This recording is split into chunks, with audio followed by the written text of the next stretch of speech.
Philippines, I saw water problem, a tsunami,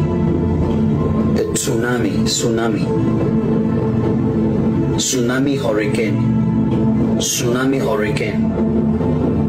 I saw a tsunami in the form of hurricane. It came and swallowed the Philippines, many places in the Philippines.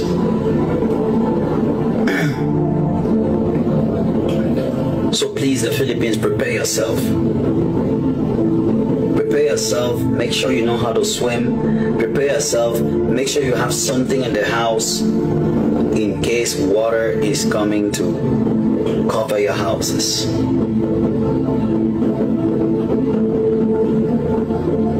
And I saw a lot of people die in the water. It was so strong that they had a state emergency. The government started crying. And many presidents were traveling to the Philippines just to say, sorry, Philippines. I saw many people died in the water, but some people were rescued from the water. So the Philippines should pray because I see water disaster. Hello mga kapatid, magandang araw po at kumusta po kayo? At ang pag-ibig at kapayapaan ni Kristo ay maghari nawa sa isipan at puso natin. So, ating munang komentaryuhan itong sinisend natin, no? At mas mabuti na komentaryuhan natin ito batay sa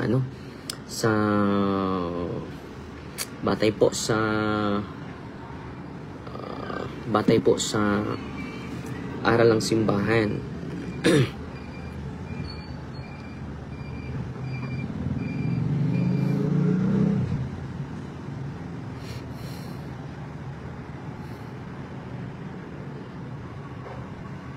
So, greetings sa Gloria Umak Bukar. Okay. So, atin mo ng tatalakayin ito mga kapatid. Pero, good morning po. At kumusta po kayo? Sana po nasa mabuting kalagayan po kayo. Yang Geroche, Yupiga, Brenda Formalijo, si Gloria Umak Bukar. No. So, ito po yung tingnan natin yung kanyang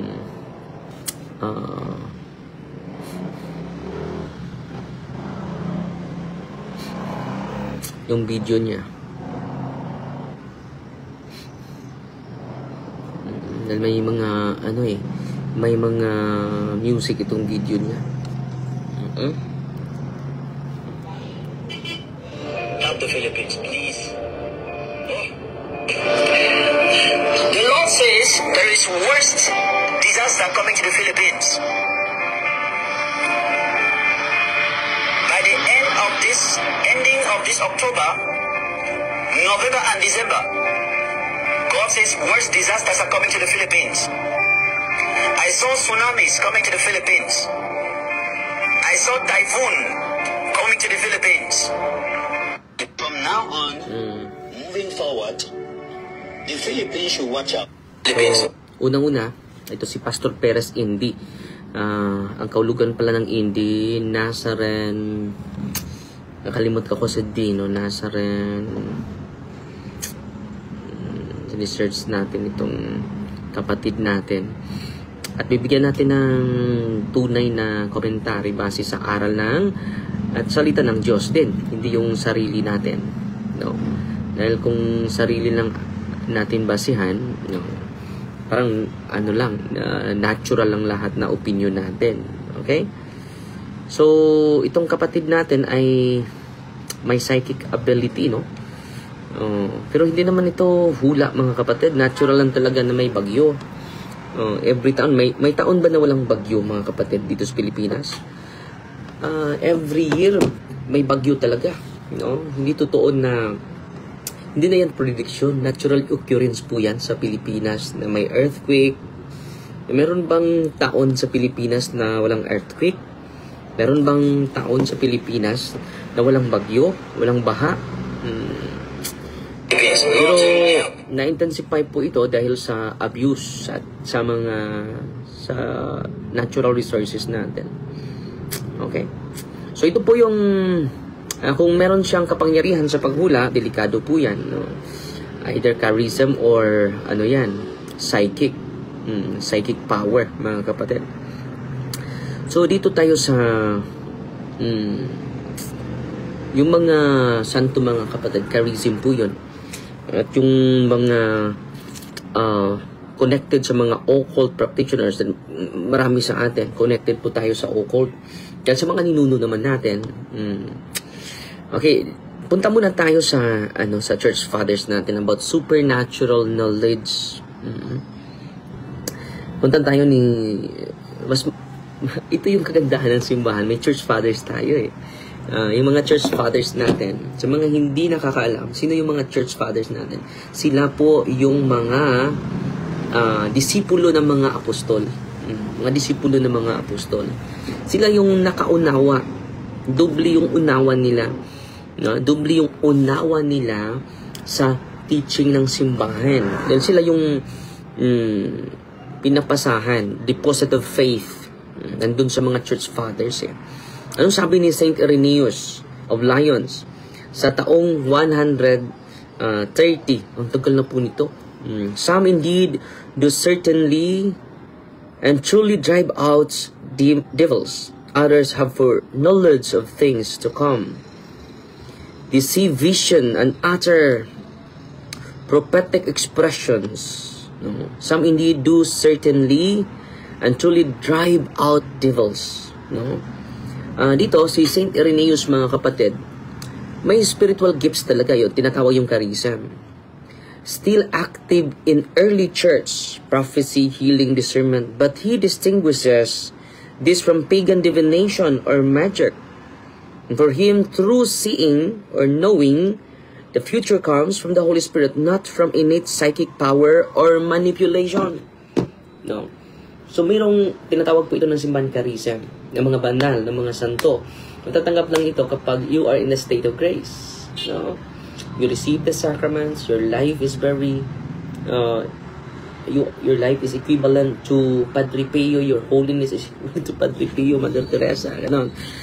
Pero namumuhay tayo na hindi na naayon sa grasya, hindi po yun charism. It is psychic power or manipulation. It is not from God. It is from the evil one. Yung pinoprophesy niya calamity na may lindol, sabi niya, at the end of October and the end of November. First week yun sa November November 3 yung calamity. Hindi niya nahulaan. At the end of October, at the end of November. First week yun sa November, yung bagyong Uwan. Tingnan nyo, it is just a mere prediction or speculation, mga kapatid. Hindi talaga yun hula. Natural occurrence po. Yung bagyo natin, marami sa bagyo, October, November, December. Hindi yun hula. Granting na hula yun. Granting na hula yun. Sabi ni Origen of Alexandria sa taong 184, the demons, through their long experience of earthly things, nauna pa yung demonyo sa atin. So, sabi ni Origen, the demons, through their long experience of earthly things, often predict what will happen. Dahil alam na nila yung natural occurrence. Dahil grabe na yung experience ng demonyo, i-compare sa experience natin. So, often predict what will happen. So, yung mga tao na inspired by demons, they can predict not by divine power, but by conjecture, speculation, as doctors can foretell the course of a disease. Against Celsus, ito yung sulat niya, against Celsus, Origen of Alexandria. Dahil matagal na yung demonyo sa mundong ito, nauna pa sa atin, so he can create conjecture. Katulad ng doktor, ito, yung sakit mo kapag hindi ka titigil sa pag-inom, lalala ito. Katulad yan. Dahil sa experience ng mga doktor, sa karamdaman mo, may specialization yung mga doktor, mga kapatid. At sa specialization ng mga doktor, mga kapatid, Doon, makikita na nila, mapredict na nila. So, Origen sharply distinguishes divine prophecy from demonic prediction, so-called psychic ability. Ito yung mga kapangyarihan ng mga albularyo. Revelation, dreams, or omens from pagan sources were, for him, deceptive imitations of the true gifts of the Spirit. So makatanggap lang tayo ng true gifts of the Holy Spirit when we live in grace. Katulad ni Padre Pio, katulad ni Saint John Marie Vianney, katulad ni Mother Teresa, katulad ng mga great mystic ng simbahan, mga kapatid. Okay? So ang ganda ng sabi ni Origen, ha? Hindi po yan personal na opinion ni Father Darwin. Punta naman tayo ni Saint John Chrysostom. The devil also foretells things future. Not because he foresees them, but because he conjectures them from present causes. Dahil alam niya yung malapit na ito gagalaw ng itong fault line. Malapit na ito. So, yung mga psychic, mga hula, bibigyan nila ng pagbulong. At marami akong pasyente, mga kapatid, na may bubulong sa kanila. At maging totoo yung binubulong nila. Bakit? Alam niya yung mga present causes. Alam niya din na malapit ka na mamatay. Bakit? Sa karamdaman mo, alam niya yung mga cells mo. Na hindi na ito tatagal ng isang buwan. Alam niya mas intelligent pa siya sa atin. Alam niya yung mga organs natin, yung failure ng organs natin, titingnan lang niya. Alam na niya yan. No? And then ma-amaze naman tayo. Hindi by natural reason, but preternatural reason. Meron silang kapangyarihan beyond us. Yan po yung homily niya in 1 Corinthians chapter 12, St. Chrysostom. So dito mga kapatid, St. John Chrysostom acknowledges that some people may appear to have psychic insight, katulad ni Pastor Perez, hindi. May appear to have psychic insight, but he warns that this is not supernatural knowledge from God. It's often ang ginagamit niya dito, it's often demonic illusion or human intuition. Human intuition lang. Pwede naman, sasabihin ni Father Darwin, ngayong susunod na buwan, meron naman bagyo. Meron naman talaga bagyo na darating. At merong babaha naman talaga. Kahit walang bagyo, ang Pilipinas, babaha talaga kapag may ulan. Natural occurrence na po yan. Kapag high tide ang dagat, and then may grabe na ulan sa bundok at magsalubong yan, hindi, may baha. Natural occurrence yan. Kahit walang bagyo, magbabaha talaga. Hindi yan prediction. It is a human intuition, or, sabi niya, often intuition, human intuition, or demonic illusion. Dahil ang mga demonyo, alam nila yung galaw sa loob ng mga fault natin, yung mga na-trace ng mga scientists, yung mga fault sa lindol. Sabi naman ni dito naman tayo ni Saint Augustine of Hippo, the demons are not prophets. They're only shrewd observers. Maruk ng mga matalino ng mga observers. They cannot know the future except by signs which they have learned from experience. Yung mga demonyo, alam na nila, dahil sa malaking karanasan nila, sa mundong ito, alam na nila, makaspekulate na sila, conjecture. No? So it is a demonic illusion and or human intuition. Pero yung mga banal mga kapatid, may gift talaga. Supernatural knowledge because of the grace of God that they receive every day. Living the grace of God. Yung mga banal, i-promote natin. Hindi yung nagbanal-banalan lang. St. Augustine explains that only God truly knows the future. Only God truly knows the future. What pagans called psychic or divinatory.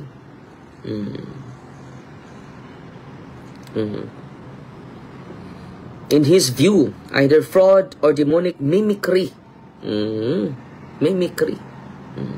Authentic insight, prophecy, word of knowledge, discernment of spirits comes from the Holy Spirit, not human psychic ability. So talikdan ang angay, talikdan, bahala mong tanan, di kapoy nako, o pasan sa akong kinabuhi. So, J. Mawela.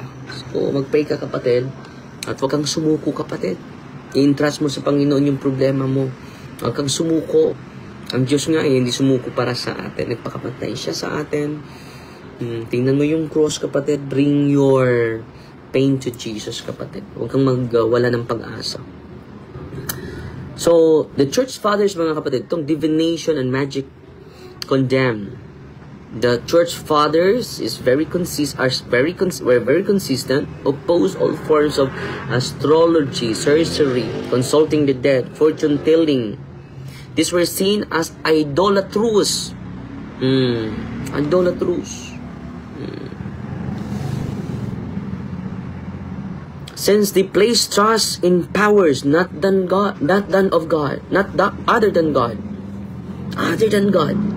So, mas naniwala pa sila sa kanilang anting-anting. Naniwala pa sila sa agimat nila kaysa Panginoon. Hindi po maganda yun. Tertullian, in the year 160 to 225, all superstition of magic and divination must be entirely rejected. Malinaw na malinaw yan, ha? Kung nakikinig kayo sa atin ngayon, kung may agimat kayo, may anting-anting kayo, you should reject it. Approve ba ang online Eucharistic adoration? Kung wala namang kayong adoration chapel, pero malapit lang kayo, this should be actual. Padre unsay kasulti nimo, anang kita mo oy manggala sa atong misis. Kamusta? Mangala ang atong misis. I-deliverance mo yung misis mo. Gamitin nyo yung mga sacramento sa simbahan. Receive the sacrament. It is a greatest protection po. Yung internal conversion natin. Okay? Bakit must be entirely rejected? They are the work of demons which turn the soul from God. The idolatria. Chapter 9 by Tertullian. So, true spiritual perception ang kinakailangan natin ngayon mga kapatid. While the church fathers rejected psychic claims, they did affirm a higher kind of perception. What they called spiritual discernment and illumination. Yung enlightenment mga kapatid, galing sa ating Panginoon. Salamat Father Darwin, nakaabot jud kog tan-aw sa imong live Father Darwin. Salamat sa Diyos. God bless you Father Darwin. Si Sister Leah Tanghoy. No? Salamat Sister Leah Tanghoy. So sabi niya dito mga kapatid, this is not a natural power, but the grace of the Holy Spirit at work in the purified soul. Ano? Purified soul. Yung kaluluwa na namumuhay sa grasya. Tingnan mo, kung hindi ka namumuhay sa grasya, delikado. Hindi yan charism. It is psychic ability. The pure heart sees the invisible things of God. So, sino lang? Yung pure heart. Saint Gregory of Nyssa, Homilies on Beatitudes. This seeing is what mystics like the Desert Fathers spoke of, not reading minds or telling fortunes, but perceiving divine realities through prayer and asceticism and love. So, ito po, i-recommend natin yung mga banal. Hindi yung parang banal. No. The fathers would say that what people today call psychic ability has no place in Christian spirituality. True spiritual sight is the fruit of grace and purification. Not a personal talent. Not a personal talent. It is an intimacy to God, to the grace of God, na purified. It is not a personal knowledge or personal talent. It is the fruit of grace and purification. The Christian task is not to awaken hidden psychic powers, but to open the heart to the light of the Holy Spirit, who alone reveals the truth. No, ang ganda nito mga kapatid. Hindi to awaken the psychic powers, hidden psychic powers nasa atin, but to open our hearts to the movements of the Holy Spirit. It is not by the power of nature that we know God, but by the illumination of the Spirit of God. Saan yung Espiritu ng Diyos? Sana natin makikita yung aral ng Diyos? Sa simbahan lang. Wala nang iba. Okay? Ito yung advice natin sa banal na kasulatan. So, tingnan niyo mga kapatid, ang connection sa teaching ng mga church fathers sa aral ng, sa salita ng Diyos. Okay? Dito tayo sa Deuteronomy chapter 18 verse 10 to 12. Yung manghuhula, nirecommend ba ng simbahan ng salita ng Diyos? Pastor siya, tingnan natin. Huwag may sinuman sa inyo na manghuhula ng mga palantandaan o mangkukulam, sapagkat ang gumagawa ng mga bagay na ito ay kasuklam-suklam sa Panginoon. Sinong nagsabi nito? Mismo ang Panginoon. Deuteronomy chapter 18 verse 10 to 12. Kung totoong hula yon, kapatid. At alam nyo, hindi naman yun hula para sa akin, natural occurrence lang po yun. Pero kung totoong hula yon, sabi ng salita ng Diyos, kasuklam-suklam po yan sa Panginoon. Hindi po si Father Darud ang sabi nito. Ang banal na kasulatan mismo. Tingnan nyo, Deuteronomy chapter 18 verse 10 to 12. Dito naman tayo sa Leviticus. Si John Lee Aporto, first time jud na ako kita sa imong live, Father. Ganahan jud ko maminaw, dre. Salamat kayo. At sana po, i-subscribe din ninyo yung YouTube channel natin, ha? YouTube channel natin, punto per punto, para marami pa tayong maabot, mga kapatid. Unsay angay na akong buhaton, Father, makigbulag ko sa ako live-in kay dili na ko gusto makasala. Dili na ako gusto magkasala, kay dili na ako gusto makasala. Dayon, iya ko gikulata. Mung ayo, dili man pwede makasal. Kay usa ka bulag sa ako bana. Yang pinakaslan nako. Dayon karon makigbulag nako sa ko live-in, kay dili na ako gusto makasala. Kay iya ko gikulata. Ipagdasal mo yung live-in mo and then makonverted kayo dalawa. Okay? So, gawin mo ang dapat gawin and then hindi dapat dahil sa galit natin, dahil sa conversion natin. So, ginagawa mo yan dahil iniibig natin yung sarili natin, iniibig natin ang Diyos, iniibig din mo yung live-in mo. Okay? Thanks, Padre, kay naay pare, nasama ni mo, si Joey Torrio, no? Ipagdasal po lagi. So, dito naman tayo, Leviticus 19:26. Huwag kayong maghuhula o magpalagay ng mga palatandaan. Leviticus 19:26. Malinaw na malinaw yan, ha. Hindi yan salita ko. Salita ng Diyos yan. Dito naman tayo sa ito, sa New Testament. Okay. Isaias muna tayo. Isaias 18:19-20. Kapag sinabi nila sa inyo, kumonsulta kayo sa mga manghuhula at sa mambabarang, hindi na dapat ang bayan ay kumonsulta sa kanilang Diyos. So doon na sila kumonsulta instead sa Panginoon. Isaiah chapter 8:19-20. Ito yung babasahin natin, ang gawa sa New Testament po. Gawa 16:15 to 18 to 19. Basahin natin, Ito po, very essential po ito. Nakaabot yun ko sa imong live, Father. No? At sana i-share nyo po. At kindly visit po sa ating YouTube channel din, ha. And then, subscribe din kayo doon. Okay? So, matapos siyang mabinyagan. Gawa 16:15-19. Humingi siya sa amin at sa kanyang sambahayan na manatili sa kanila. Pinilit niya kaming manatili at tinuruan namin siya at ang kanyang sambayanan nang kami ay maglakad sa palengke tuwing araw ng Sabat. Nakatagpo kami ng isang babaeng alipin na may espiritu ng paghuhula. Pwede siyang makahula. Nang nagdadala ng malaking kita sa kanyang mga Panginoon sa pamagitan ng paghula. So may alipin na babae, mga kapatid, na may espiritu sa panghula. Na ngayon, ano ang ginawa ng mga apostol? Siya ay sumunod kay Pablo. So itong alipin na may espiritu na paghuhula, tingnan natin ang kasunod. 17, siya ay sumunod kay Pablo at sa amin at umiyak. Ang mga lalaki na ito ay mga lingkod ng Diyos na makapangyarihan na nagpapahayag sa iyo sa inyo ng daan ng kaligtasan. So nag-affirm pa ni Apostol San Pablo. Pinupuri pa nila niya si Apostol San Pablo, itong alipin na may espiritu sa paghuhula. Pinatuloy niya ito sa loob ng maraming araw. So laging tagasunod ito ni San Pablo. Kung saan si San Pablo, nandun din siya. Ngunit si Pablo, na nababahala, ay sumabi sa espiritu, sa pangalan ni Jesucristo, lumayas ka. Ini-exorcise si San Pablo. Itong babaeng ito na nanghuhula, lumayas ka. At lumayas ang espiritu sa kanya sa oras na iyon. Nang makita ito ng kanyang mga agalon o Panginoon, na wala ang kanilang pag-asa sa kita mula sa kanya. At hinuli si Pablo at si Silas at dinakip sa publikong lugar.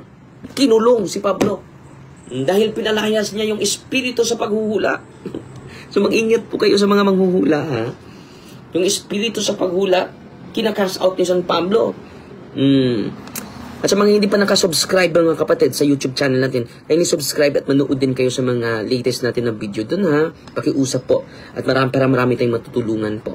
Hindi lang kayo manood dito sa live natin sa Facebook natin. Manood din kayo sa YouTube channel natin, ha? Reverend Father Darwin. At subscribe din kayo. Para sa pamagitan yung panunood, sa panunood lang ninyo. At kung maaari, makapanood din kayo sa YouTube para marami tayong matutulungan ng mga kaibigan natin. Okay? Maraming salamat. Adyo gani. Kay napari ka pa rin, no? Yung daghan kaayo mi na enlighten about Catholic doctrine. Daghan kaayo ka natabangan ba? Si Joe Vitor yun. Salamat sa Panginoon po. So, dahil magkakasal ako alas 3, ng oras tayo po, 11, so no? 11 or 12. Pupunta na kami sa lugar o sa parokya kung saan tayo, doon tayo mag-celebrate ng misa natin. So, nag-comment lang tayo ni Pastor, Pastor Perez Indi, mga kapatid. Pastor Perez Indi. At salamat po sa inyong panunood, ha? At salamat din sa mga star senders natin. Okay? So, good morning po, Father, watching from Placer, Masbate. Si Anisha Uro Inok, lagi itong nanonood sa atin. At salamat din sa mga star senders natin. Si Christine Soronio. Ipopost ko po sa Saturday yung mga star senders natin. Ipopost ko isang beses lang every week po. Every Saturday po. Magpapasalamat po tayo sa mga generous star senders natin. Okay po. Tatapusin natin isang panalangin. In the name of the Father, and of the Son, and of the Holy Spirit. Amen. Our Father, who art in heaven, hallowed be the name. The kingdom come, the will be done on earth as it is in heaven. Give us this day our daily bread, and forgive us our trespasses, as we forgive those who trespass against us. And lead us not into temptation, but deliver us from evil. Amen. Hail Mary, full of grace, the Lord is with you. Blessed are you among women, and blessed is your fruit of the womb, Jesus. Holy Mary, Mother of God, pray for us sinners, now and the hour of death. Amen. Glory to the Father, to the Son, and to the Holy Spirit, to us in the beginning, is now, and never shall be, world without end. Amen. And then mga kapatid, ito ha, so ang summarize mga kapatid, yung mga santo may prophecy din sila. At yung prophecy nila ay supernatural knowledge yun, because they live in grace. It is the fruit of grace. It is a purification of their soul. Kung yung visionary ay hindi purified, at nakikita natin yung buhay nila na hindi naman naayon sa simbahan, it is a psychic po. It is a psychic ability po. Okay? So, Fighting Maria, tatak sa FD with a humble heart po. God bless.